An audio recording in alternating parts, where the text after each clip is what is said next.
অবৈধ বেদখলৰ উচ্ছেদ অসম চুক্তিৰ 10 নং দফাৰ এক স্পষ্ট প্ৰতিশ্ৰুতি।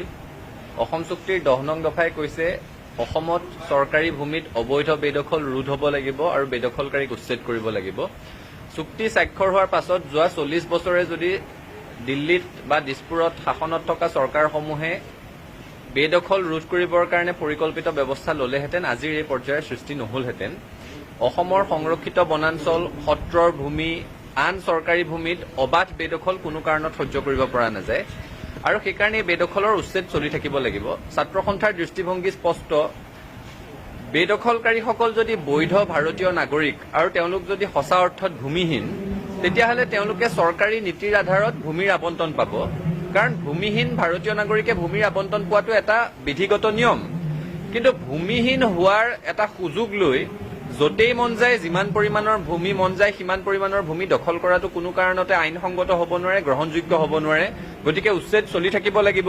আৰু চৰকাৰলৈ আমাৰ স্পষ্ট দাবী যে উচ্ছেদৰ বেলিকা এটা কথা স্পষ্ট কৰিব লাগে যে এইসকল লোক বৈধ ভাৰতীয় নাগৰিক নে অবৈধ বিদেশী, এই চিনাক্তকৰণৰ প্ৰক্ৰিয়াটো আৰম্ভ হ'ব লাগে।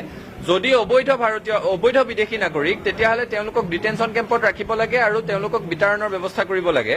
আৰু যদি বৈধ ভাৰতীয় নাগৰিক, তেতিয়াহ'লে তেওঁলোকক চৰকাৰী নীতিৰ আধাৰত ভূমিৰ আবণ্টন দিব লাগে। কিন্তু ভূমিৰ আবণ্টন দিওঁতে এটা কথা মনত ৰাখিব লাগে, যাতে যিখন জিলাত তেওঁলোকে ভূমি হেৰুৱাইছিলে সেইখন জিলাৰ চৰকাৰী ভূমিতে যাতে আবণ্টন দিয়ে। কাৰণ এতিয়া দেখা গৈছে যে পৰিকল্পিতভাৱে জনগাঁথনি সলনি কৰিবলৈ এটা ব্যৱস্থা চলি আছে। কাৰণ যদি চাউথ চালমাৰাত ভূমি হেৰুৱাইছিলে, চাউথ চালমাৰাত ভূমিৰ কাৰণে তেওঁলোকক আবণ্টন দিয়ক। যদি বৰপেটাত ভূমি হেৰুৱাইছিলে, বৰপেটাত ভূমিৰ আবণ্টন দিয়ক।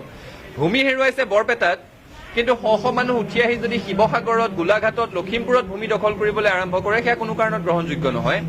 ভূমিহীনৰ নাম লৈ 400 পৰিয়াল, 500 পৰিয়াল যদি একেলগে কোনোবা এটা অঞ্চলত আহে, তেওঁলোকৰ লগত তাত 4000, 5000 মানুহ আহে আৰু সেই মানুহখিনিয়ে তাত চাওঁতে চাওঁতে 2 দশকৰ পাছত তাত নতুন মানুহ আহে, থকা মানুহখিনিৰ বংশবৃদ্ধি হয়, এই ধৰণেৰে গৈ 20-25 হাজাৰ মানুহৰ সৃষ্টি হয়। সেই মানুহখিনিয়ে সেই সমষ্টিটোত বিধায়ক কোন হ'ব নিৰ্বাচন কৰিব পৰা হয়।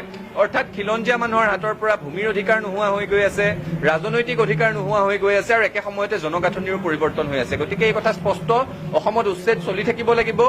উচ্ছেদিত যদি অবৈধ বিদেশী, তেওঁলোকৰ বহিষ্কৰণ হ'ব লাগিব। যদি বৈধ ভাৰতীয় নাগৰিক আৰু সঁচা অৰ্থত ভূমিহীন, চৰকাৰী নীতিৰ আধাৰত ভূমিৰ আবণ্টন পাব লাগিব। এইকেইটা স্পষ্ট কথা।